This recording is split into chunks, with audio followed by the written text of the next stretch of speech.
It's been helping mankind for thousands of years. Alexander the Great, Cleopatra and Christopher Columbus all knew of its benefits. And in more recent history, Gandhi, when asked how he still had so much energy in spite of all his fasting, said he drank aloe vera every day. It only grows in hot, dry climates, liking soils rich in minerals, and its one natural enemy is frost. There are over 300 different types of aloe vera, but only 5 of them are known to be useful to mankind. Of those 5, the most potent is Aloe barbadensis Miller. It's been around for thousands of years, and it's probably been helping mankind for 4,000 years. I'd seen it in the textbooks before, but I didn't realise it was actually on the coat of arms of the Royal College of Veterinary Surgeons, actually a picture of the Aloe barbadensis Miller plant. And what was very interesting was that they actually used it internally and topically, because really these days, the actual internal use, everybody seems to think it's a new thing, when in fact it's been going for hundreds of years using it internally.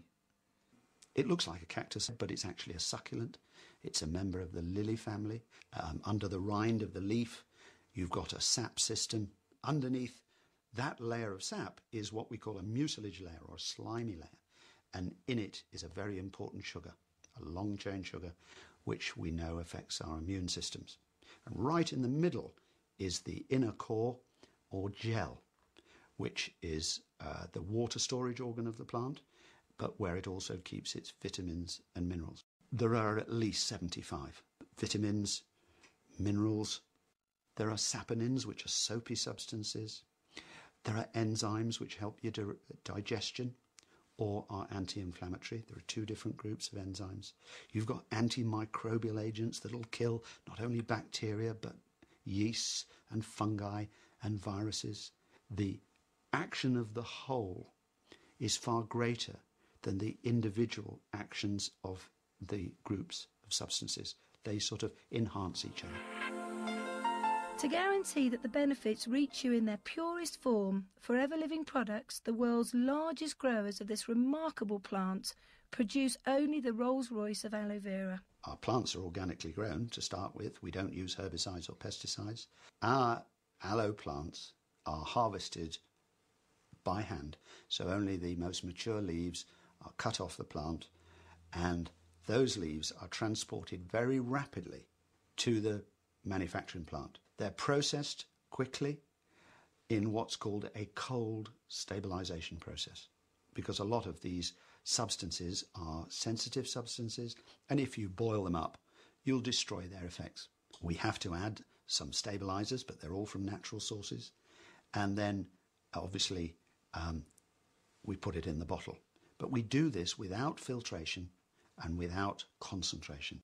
It is important in any product to make sure that you have a decent amount of aloe vera, or it's obviously not going to work.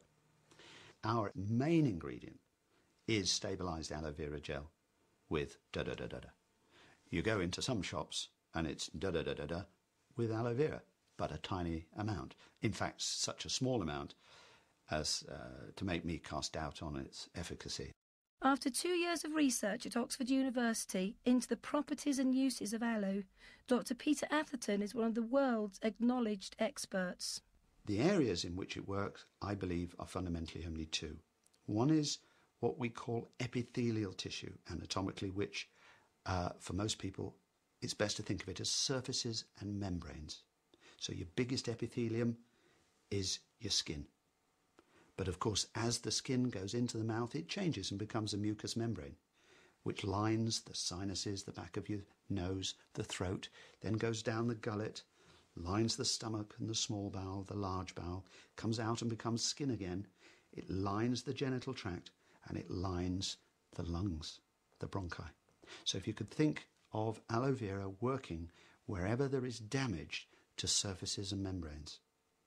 And the second area, due to this long-chain polysaccharide sugar, which was in that slimy bit in the leaf, is it works on the immune system as what we call an immunomodulator, which means it's a balancer. In some circumstances, it seems to enhance the immune response, but in other circumstances where the immune response is already too much, it will slow it down.